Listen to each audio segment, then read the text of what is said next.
বন্ধুরা, আমি আমার ছেলের জন্য এখন গ্রিন টি বানাবো। তো কিভাবে গ্রিন টি বানাই দেখে নাও।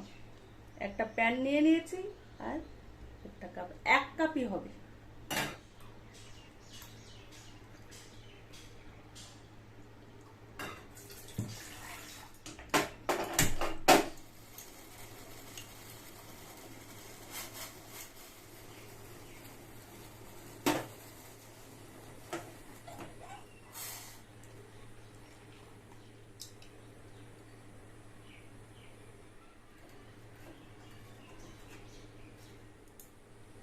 বন্ধুরা, রেডি হয়ে গেল আমার গ্রিন টি। দেখছো, ঘেমে স্নান করে গেছে এক কাপ চা বানাতে, প্রচন্ড গরম পড়ছে। তো এখন যাই ছেলেকে দিয়ে আসি। তাহলে এইভাবে তোমরা যদি গ্রিন টি বানাতে চাও তো বানাতে পারো। মধু দিয়ে খেয়ে দেখো।